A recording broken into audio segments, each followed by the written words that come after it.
Navegando a la vista de la costa, el mar Cantábrico ofrece muy pocas oportunidades de penetrar tierra adentro con seguridad. Una sucesión de bahías rocosas y acantilados verticales nos cierra el paso. Por eso, al doblar el cabo de Punta Galea, a los marinos de todos los tiempos se les aceleraba el corazón y se les alegraba la cara, sabiendo que entraban en el abrazo de el Abra de Bilbao.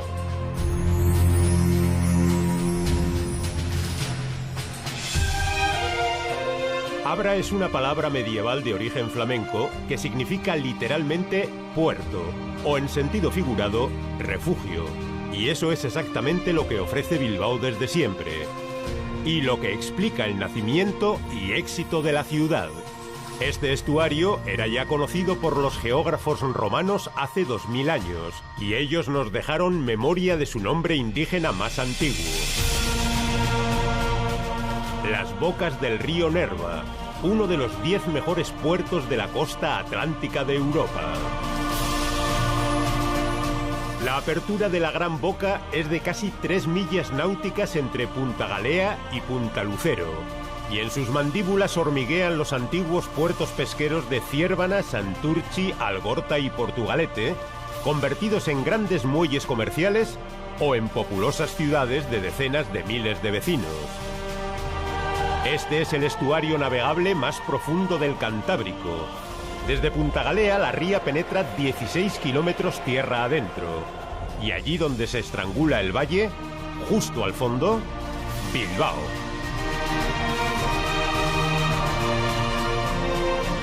El último rincón al que llega el agua salada de la marea, un auténtico agujero entre montañas.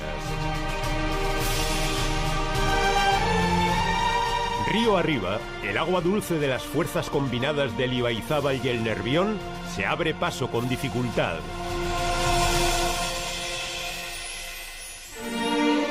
Excavando complicados meandros para llegar a tocar el mar.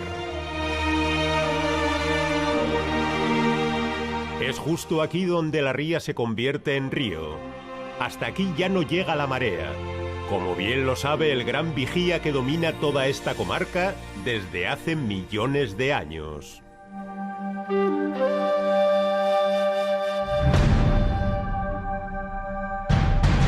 Dominando los meandros y los vados del río, se levanta el cuerno afilado de la colina de Malmasín. Aquí comienza realmente la historia de Bilbao. En una pequeña aldea que ocupaba la cima de la montaña, defendida por varios collares de fosos y murallas. Sus habitantes fueron quienes llamaron Nerva al río que corría a sus pies. Estos fueron los primeros bilbaínos.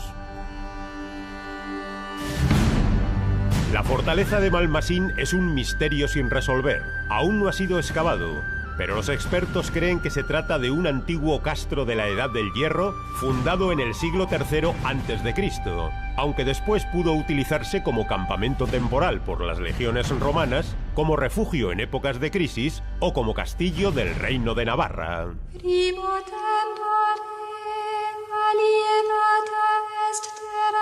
La historia de Bilbao, antes de Bilbao, también se podría empezar a contar desde aquí, desde Begoña. Mucho antes de que se construyera la Basílica de la Virgen de Begoña, patrona de Vizcaya y devoción más querida de los bilbaínos. En la colina de Begoña, debajo de la iglesia, aún deben encontrarse los restos de la pequeña población romana de Becunia, cuyos habitantes, los becunienses, de la tribu de los bárdulos, vivieron aquí hace casi 2000 años.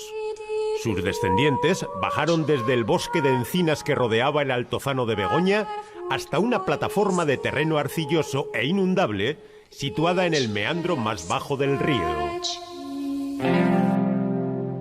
Aquí se fundaría Bilbao.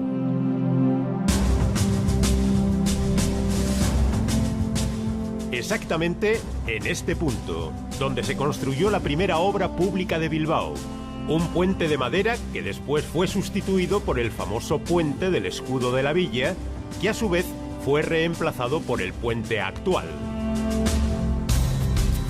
El puente se convirtió en el símbolo más importante y duradero de la identidad de Bilbao, pero antes del puente fue el vado, porque este era el primer lugar en el que la ría podía cruzarse a pie, el vado natural más cercano a la costa, el sitio perfecto para fundar una nueva ciudad. Un par de veces al año, con las grandes bajamares, todavía se aprecia el lecho rocoso por el que cruzaban las caravanas de mulas y los carros de bueyes antes de que se construyera ningún puente. La iglesia de San Antón, con su extraño perfil redondeado, diseñado para soportar la embestida de las aguas, es el solemne cofre que guarda las huellas más antiguas del origen de la ciudad. Muchos bilbaínos todavía desconocen que en el interior del templo pueden asomarse al pasado a través de su suelo de cristal.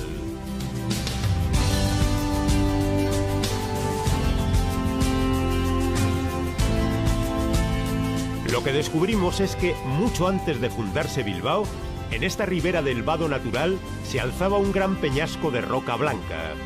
Esta peña daría nombre en euskera al barrio de Achuri. Y recostada en la roca blanca hubo una lonja, y después se apoyaron sucesivamente la muralla, un torreón militar y la primera iglesia de San Antón.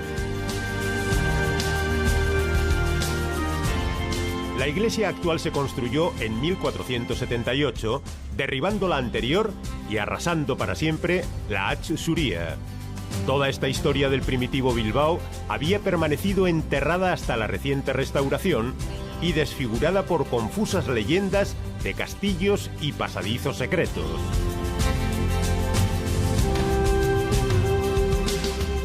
San Antón no es solo el símbolo del escudo de Bilbao. A su vera se levantó el primer ayuntamiento y juntos presidieron durante siglos la plaza principal de la villa, a la que se abrían los soportales de la ribera. La Plaza Mayor de Bilbao. Una plaza sobre el agua que quedó ocupada por el desproporcionado mercado de abastos. Y hoy es imposible de imaginar todo el griterío de voces y lenguas distintas de sus años de esplendor, cuando atracaban aquí los barcos de toda Europa. Los arcos de piedra de la ribera eran la cara bonita de Bilbao, y desde que comenzaron a construirse, a fines del siglo XVII, enmascaraban las torres y los caserones decadentes de las viejas familias medievales de la villa y la colmena de casas de los artesanos y tenderos de las 7 calles. En el casco viejo bilbaíno nunca ha habido un espacio libre.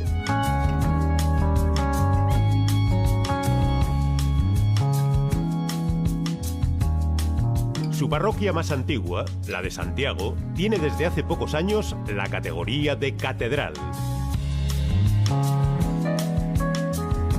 Su fachada principal se asoma a una plazuela triangular que en su parte más estrecha, donde estaba situada la puerta de la muralla, apenas tiene 15 metros de anchura.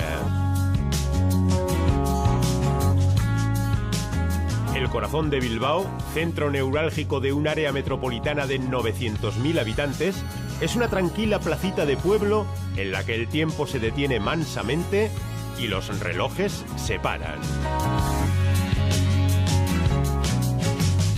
El comienzo de la expansión de las 7 calles fuera de la camisa de fuerza de las murallas tuvo lugar con la apertura de esta calle, Bidebarrieta, en 1940. Un camino nuevo hacia la playa del Arenal, que entonces se utilizaba como astillero y varadero de las chalupas de pesca. y en 1851 se terminó la Plaza Nueva, explotando al máximo todas las posibilidades de crecer del viejo Bilbao dentro de sus límites municipales. La Plaza Nueva fue la última apuesta del Bilbao clásico, el Bilbao chiquito en el que todos se conocían, por parecer una ciudad moderna y dotada de buenos monumentos y espacios públicos. Un esfuerzo final para una ciudad que se ahogaba en el fondo del Bocho. El hoyo en el que estaba constreñida por las anteiglesias vecinas. Pero no siempre había sido así. El Bilbao medieval que fundó en el año 1300 el señor de Vizcaya, don Diego López de Haro, tenía un territorio de casi 40 kilómetros cuadrados y llegaba hasta el vado de Bolueta, otro punto crucial en la ruta comercial hacia Castilla. Aquí se construyeron los primeros molinos y de ahí viene el nombre de Bolueta, que literalmente significa el molinar. ¿Quieren saber cuáles eran aquellos límites históricos de la villa que fue bautizada como el Puerto de Bilbao? Pues acompáñennos en este rápido vuelo por los mojones que marcó don Diego López de Haro. Hacia el este, Bilbao rozaba con las tierras de las familias feudales más poderosas de la comarca, los Leguizamón y los Arbolancha. Los Arbolancha controlaban el camino viejo de subida a la Sierra de Ganguren, montes que separan Bilbao del Valle del Chorierri.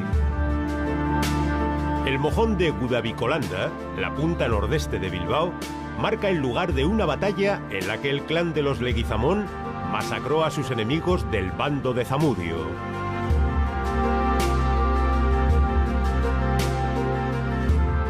Giramos hacia el oeste para seguir el cordal de esta modesta sierra. Y sobrevolando Archanda, recordamos que una vez al año, el alcalde de Bilbao tenía la obligación de recorrer todos los mojones de su territorio. Lo hacía a caballo, y este largo cordal de la Sierra de Ganguren era el trayecto más agradable.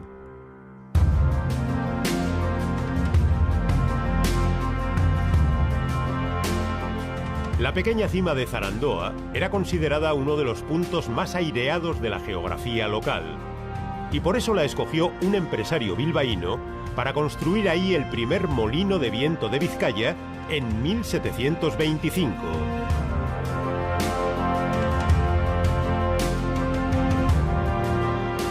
Era un artilugio exótico que solo resultó rentable unos pocos años de prolongada sequía, cuando los ríos del territorio estaban tan secos que no podían mover las ruedas de los molinos fluviales.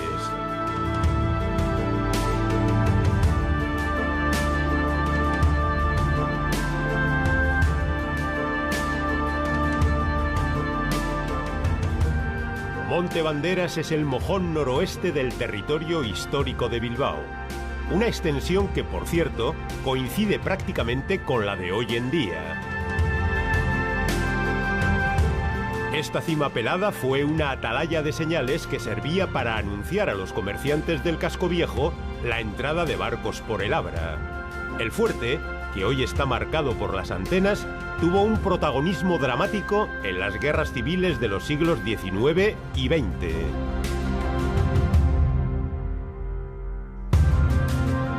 Toda esta franja de montes bajos del flanco norte de Bilbao constituye hoy una parte esencial del cinturón verde que rodea a la ría.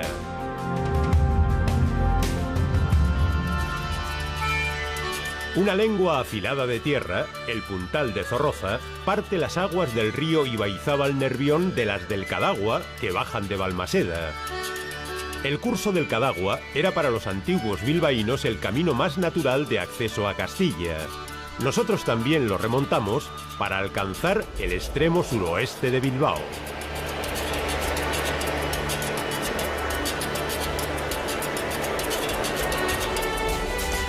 Hasta aquí, a las puertas de Alonsótegui, llegaba el control de los bilbaínos.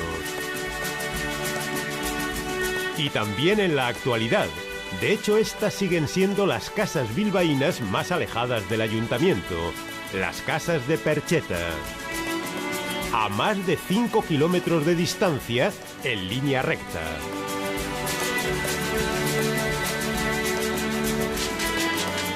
Desde este punto se inicia un viaje a lo desconocido, a los parajes más secretos y menos frecuentados de la geografía bilbaína. Es el barranco de Azordoyaga, un valle oscuro y de empinadas pendientes poblado por una densa masa de árboles. La ladera de la izquierda pertenecía a Bilbao desde su fundación y la de la derecha fue adjudicada pocos años después a la joven villa de Miravalles, en Ugao. Ambos concejos utilizaban estos parajes como seles, es decir, como reservas forestales y pastos comunes. Y aún se pueden ver gigantescos círculos dibujados en las laderas, terreno deforestado hace siglos, para crear zona de pasto. Esta es la zona más primitiva y salvaje de Bilbao, y aunque estemos a muy poca distancia de sus calles y edificios resplandecientes, parece que hemos cambiado de era. La cima del Pagasarri es una referencia totémica para el ocio de los bilbaínos, pero las noticias más antiguas dicen que su primera utilización fue como dehesa para engordar piaras de cerdos semiasilvestrados. Por la cresta rocosa del Pagasarri, la línea de mojones va perdiendo altura hasta el collado de Olaluseta.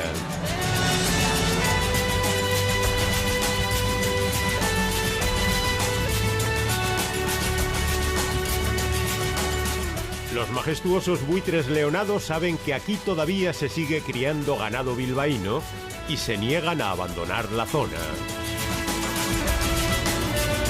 En la apacible campa de Olaluseta, el alcalde solía parar a tomar un refrigerio todos los años. Y desde aquí continuaba hasta el barrio al que llamaban antiguamente Bujana de Suso, que hoy sería el de Bullagoicoa, en la cintura del castro de Malmasín, cuya cima es visible desde prácticamente cualquier punto de la comarca. Cuando tengan la oportunidad, compruébenlo ustedes mismos. Se cerraba así el círculo de la visita de mojones, que antaño duraba casi una semana y que hoy hemos completado en unos pocos minutos antes de volver al casco urbano. Si las razones que determinaron la ubicación de Bilbao fueron el emplazamiento del vado natural y la navegabilidad de la ría, lo que marcó su personalidad como ciudad y le dio fama universal fue su disponibilidad inagotable de hierro para comerciar.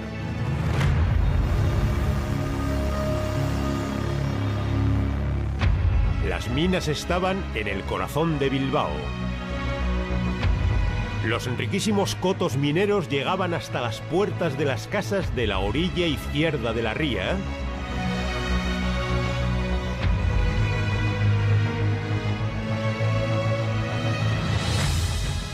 y se prolongaban luego durante 25 kilómetros por todos los pueblos de la margen izquierda hasta llegar a Cantabria.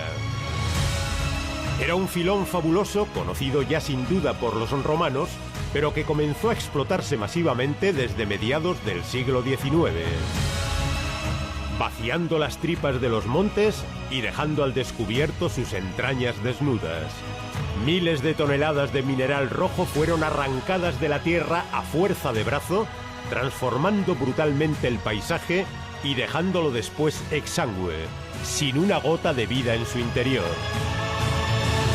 Pero Bilbao y su entorno no siempre fueron así. Situándonos en el Alto de Castrejana, esta era la vista hacia el Abra antes de iniciarse la gran transformación industrial del Bilbao metropolitano.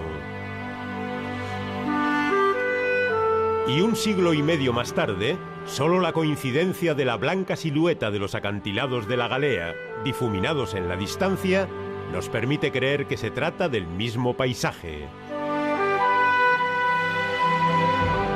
Si giramos la vista buscando Bilbao, el panorama puede sorprendernos aún más. Después de ver todas las vegas de Deusto y Zorrozaurre inundadas de edificios, buscamos irremisiblemente la alineación con la ría y los gigantes que han crecido en sus orillas.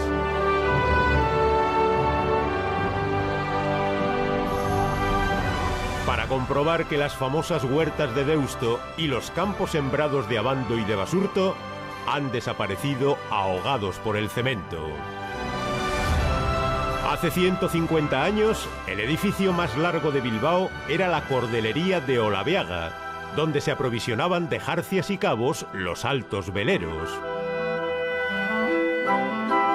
Pero antes de acabar el siglo XIX, toda la orilla izquierda estaba ya ocupada por el trajín de la carga de mineral. Urbanísticamente, Bilbao eclosionó en la última década del siglo XIX.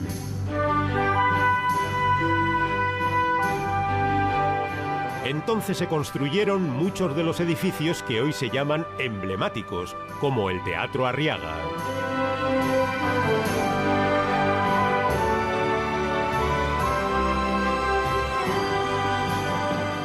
La velocidad del cambio solo ha sido igualada en nuestros días.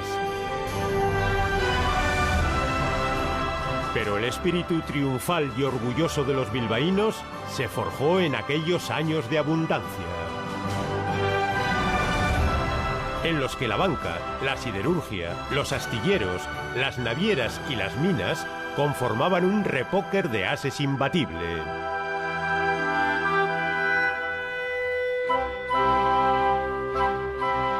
La pequeña ciudad que había fundado don Diego colonizó por la fuerza del dinero y las influencias políticas a las débiles antiiglesias rurales que la rodeaban. Así se plantó la estatua del fundador de Bilbao en terrenos de lo que había sido la enemiga anteiglesia de Abando. Con las anexiones de Abando, Begoña y Deusto, antes de entrar en el siglo XX, Bilbao superaba los 100.000 vecinos. El primer ensanche fue una cuadrícula de manzanas ordenadas, en la que, tomando como eje la Gran Vía, se alineaban las casas de la oligarquía industrial y de la nueva burguesía.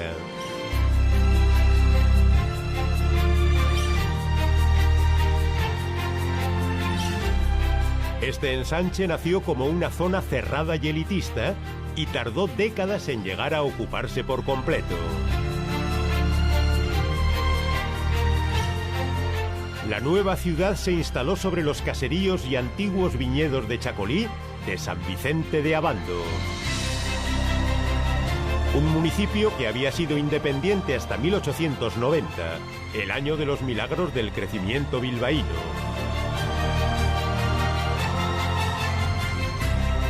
El pueblo de Abando siempre había vivido de espaldas a la ría, montado sobre el acantilado natural de la Alameda de Mazarredo y despreciando las marismas bajas. Pero con la anexión a Bilbao, toda esta ribera se convirtió en un escenario de muelles, fábricas y almacenes portuarios. Los muelles comerciales estaban situados todavía en el corazón de Bilbao, pero la verdadera industria pesada, la poderosa locomotora que arrastraba a la economía vasca, se instaló varios kilómetros ría abajo, ocupando con sus hornos de fuego y acero líquido las marismas desiertas de los pueblos de Baracaldo y Sestao.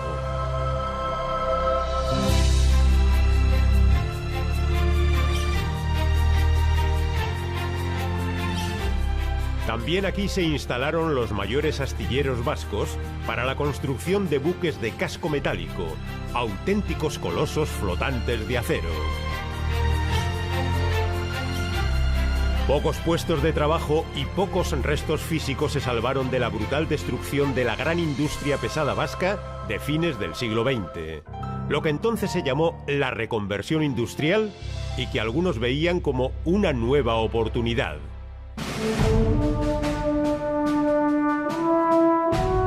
Desde su atalaya privilegiada, la vieja iglesia de Santa María de Portugalete ha asistido impasible a todas las mutaciones de la vida en la ría ocurridas durante el último medio milenio.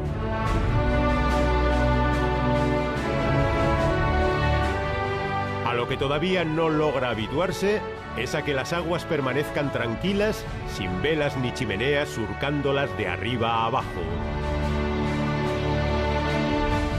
Hubo días en que hasta 50 barcos cargados de mineral hacían cola para salir al Cantábrico por la barra de Portugalete, aprovechando la marea alta.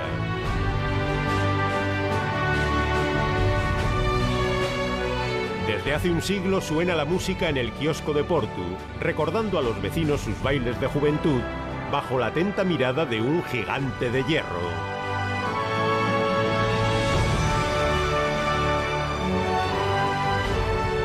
El puente Vizcaya fue el broche de diamantes de la década prodigiosa de la ría de Bilbao. También se empezó a construir en el desaforado año 1890, cuando la autoconfianza de los bilbaínos en sus propias energías y riqueza parecía no tener ningún límite.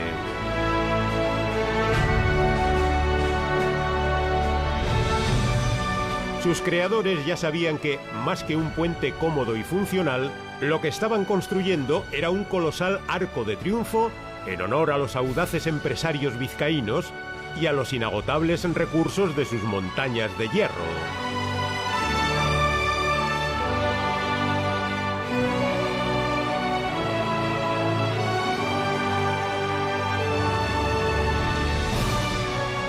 Quien navegara hacia Bilbao ría arriba ya estaba avisado de qué talla de superhombres iba a encontrar: los reyes de la industria y el trabajo.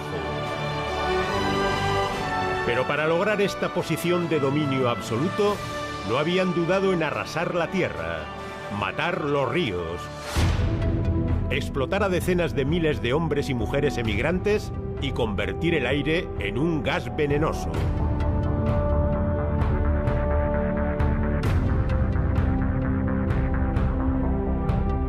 Y sin embargo, todos los que sobrevivieron a aquella terrible epopeya la recuerdan con nostalgia. Y nadie puede evitar reconocer que si la ría vuelve a resurgir, lo hará sobre los despojos de aquellos gigantes. En los mismos solares de Baracaldo, donde los hornos vomitaban un fuego infernal que alumbraba todo Bilbao, crece hoy una nueva ciudad de líneas blancas y puras. Los últimos puentes de la era industrial vuelan a gran altura, como si todavía esperasen que pasara bajo ellos el último barco fantasma.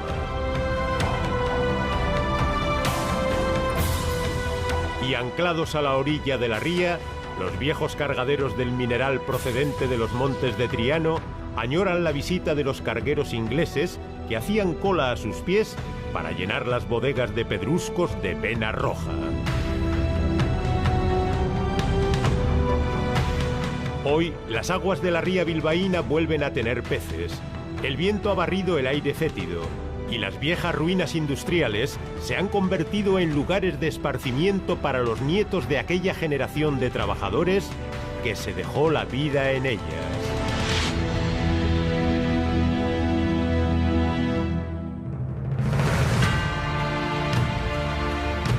Ya no cruzan grandes barcos bajo los puentes, pero las dos márgenes de la ría están más unidas e integradas que nunca en toda su historia. Un flujo constante de desplazamientos las mantiene perfectamente cosidas.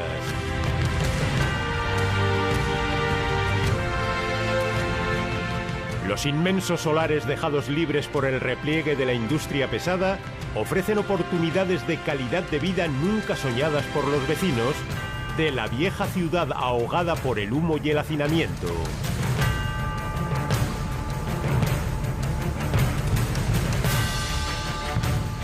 No se renuncia a la posibilidad de hacer negocios y seguir generando riqueza, pero ahora Bilbao ofrece sus siglos de sabiduría y experiencia con un envoltorio de modernidad irresistible.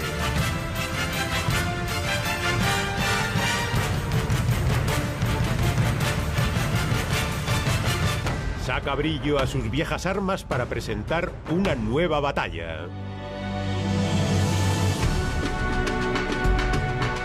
Muchos de los cambios no se aprecian a primera vista porque están bajo tierra. El metro de Bilbao es la obra reciente que más ha ayudado a integrar a toda la población del área metropolitana.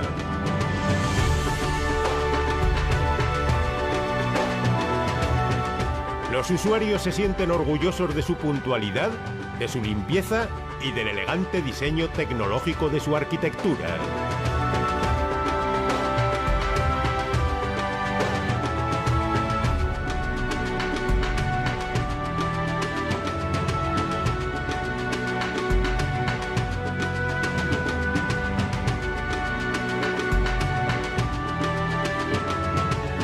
orgullosos tanto de la arquitectura subterránea como de las bocas que afloran en superficie, a las que han bautizado con los nombres familiares de Fosteritos y Fosterazos, en homenaje al arquitecto que las diseñó. Abierta como una trinchera a 20 metros de profundidad, la estación de Sarrico ya fue galardonada con el premio a la mejor arquitectura ferroviaria del mundo al poco tiempo de su inauguración. Y al lado, arquitectos vascos han aprendido rápidamente la lección y han sacado sus propias conclusiones en el diseño del nuevo Conservatorio de Música. A diferencia del ensanche elitista del siglo XIX, el espíritu del nuevo Bilbao también llega a los barrios. La última gran batalla pendiente en la transformación del Gran Bilbao postindustrial se va a librar en este escenario.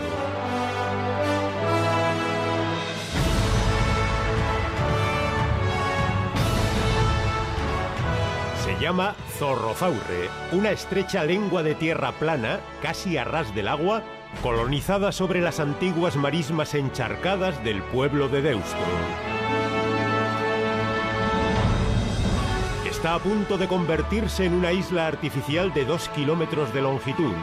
Y una vez que desaparezcan los esqueletos de las últimas fábricas arruinadas, aquí podrán residir hasta 20.000 personas en un pequeño Manhattan en versión moderna, planeado por Zaha Hadid.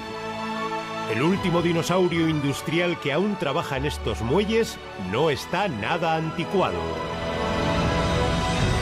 Es el mejor productor del mundo de un tipo de cadenas colosales que se utilizan para anclar plataformas al fondo del Mar del Norte.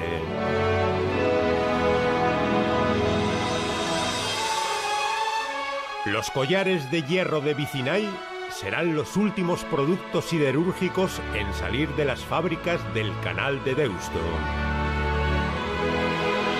Estamos a punto de asistir al parto del proyecto urbanístico más ambicioso de la historia de Bilbao. Los antecedentes más cercanos ya se han planteado en la mesa de juego de Abandoibarra. Arquitecturas espectaculares, como la del Palacio Euskalduna. Edificado sobre las naves de un gran astillero cerrado en los años 80, que evoca en sus planchas de acero oxidado la estructura de un buque en la grada de montaje.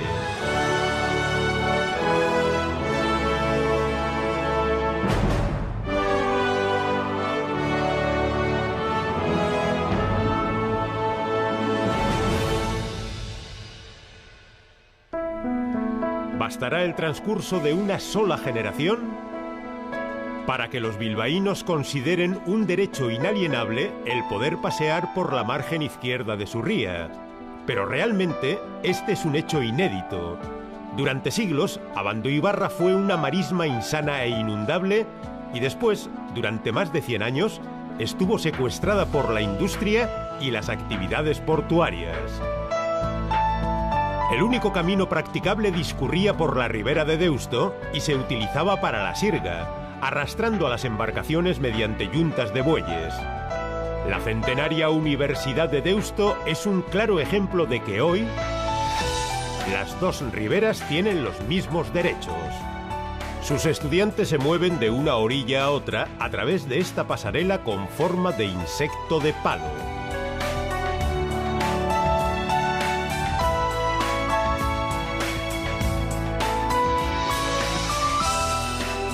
La biblioteca y las aulas están en lados distintos del río, y esto hace que esta área de la ciudad tenga el ambiente distendido de un auténtico campus urbano.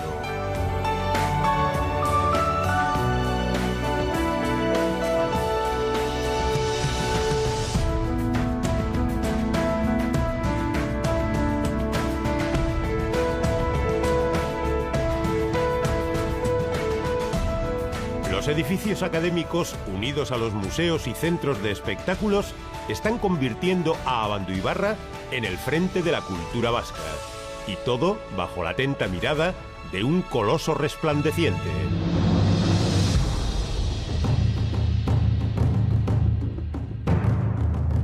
La Torre Iberdrola es sin duda el nuevo icono de la línea del cielo de Bilbao. Pero hasta hace nada, su presencia no era tan imponente.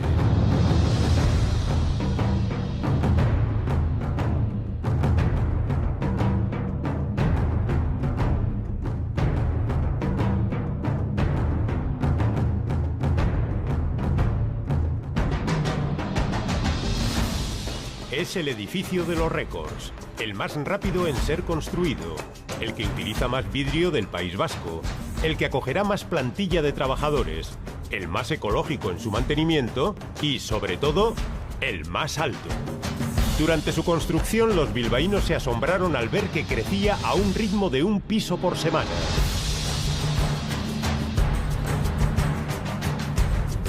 La azotea está coronada por el único helipuerto privado de Euskadi, 165 metros por encima del asfalto de la ciudad.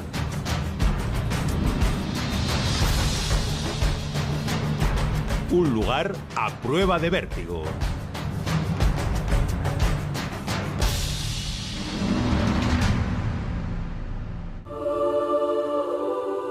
El vecino Museo Guggenheim parece una maqueta desde las alturas de la torre.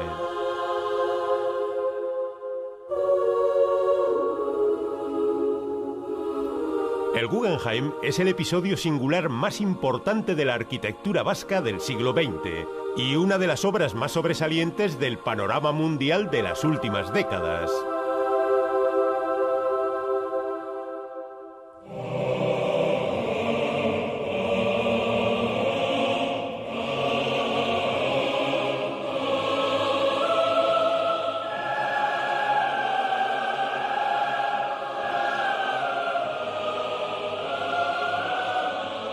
Y ha servido para devolver la confianza y la ambición a los bilbaínos,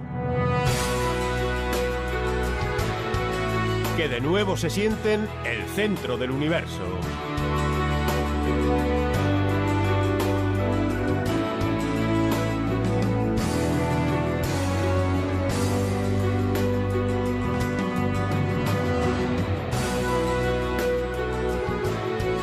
Gehry, Isozaki, Foster, Peli, Hadid, Siza, Moneo, Stark, Legorreta, Calatrava.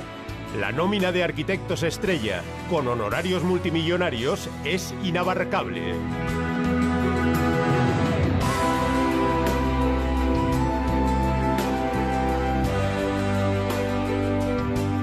El hambre de las autoridades bilbaínas por nuevos fichajes parecía insaciable, aunque bueno, eran otros tiempos.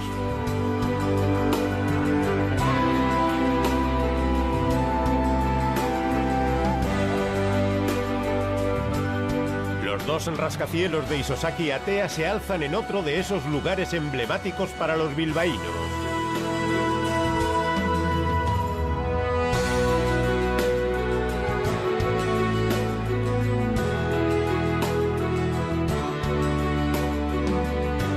Aquí estuvo el antiguo depósito franco de Uribitarte, pero solo unos fragmentos de fachada nos recuerdan aquellos tiempos sucios y grises.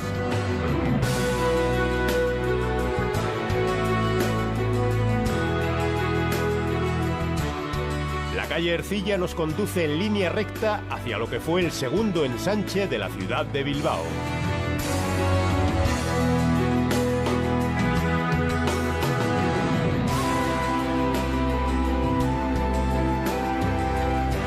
El barrio de Indautxu se transformó radicalmente a finales de los años 20 del siglo pasado. Se derribaron decenas de chalets pertenecientes a la oligarquía industrial y financiera, y Bilbao encontró espacio para extenderse y crecer en altura.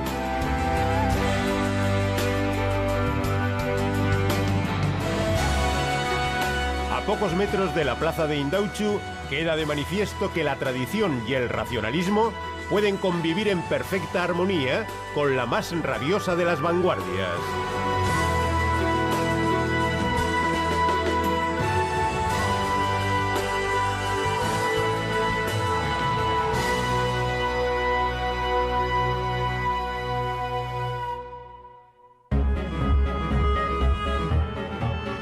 Y ahí mismo nos aguarda la Alhóndiga,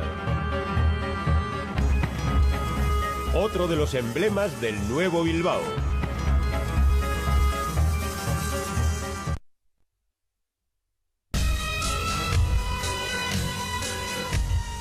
En el interior, una gran plaza es enmarcada por enormes cajones que contienen las más modernas instalaciones culturales y de ocio, sustentadas a su vez por columnas de todos los tipos y estilos.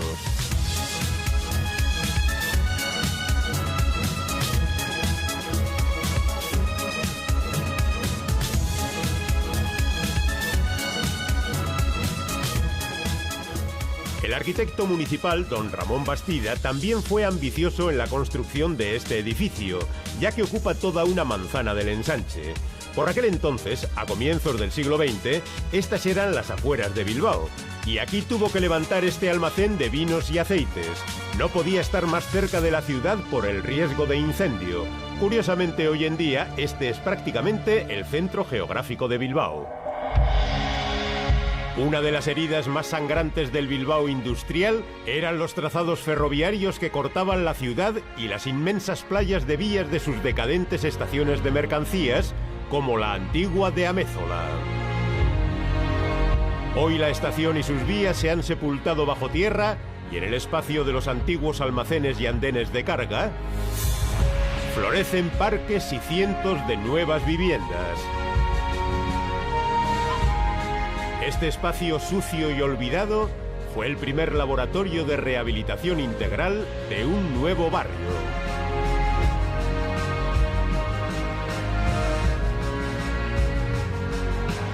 Bilbao ha aprendido la lección y sabe que le toca reinventarse cada día. Los nuevos accesos a la ciudad sustituyen a aquellos otros que se han quedado anticuados mucho antes de que se hicieran viejos los niños que los vieron nacer. Ya no se detienen ni ante los símbolos más sagrados de la tradición bilbaína. Hasta la mismísima Catedral de San Mamés, el templo supremo de la religión futbolística que une a todos los bilbaínos, se consume en el altar de la renovación imparable de la ciudad, para volver a renacer de sus cenizas apenas unos metros más al oeste, más grande, más luminoso y todavía con más hambre de victorias que en el pasado.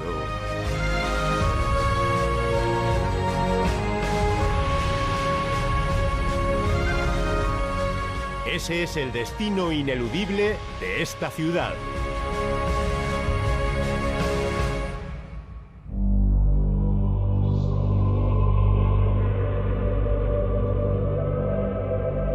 El tiempo de Bilbao avanza girando sobre sí mismo como los brazos de un gran reloj.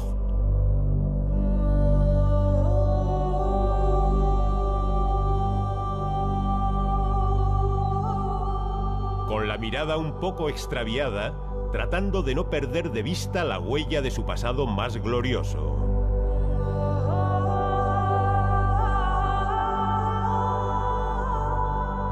Agarrándose con fuerza a las pocas certezas que puede salvar de su presente.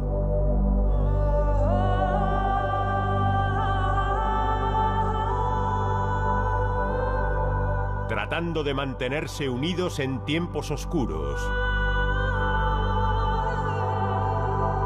Trazando un nuevo rumbo a tientas como un buque en la niebla.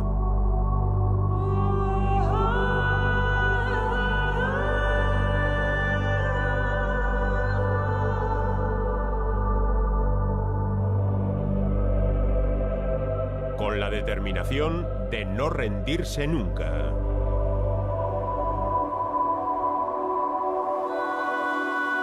Y sabiendo que, por muy larga que parezca la noche, el sol volverá a amanecer por detrás del campanario de Begoña.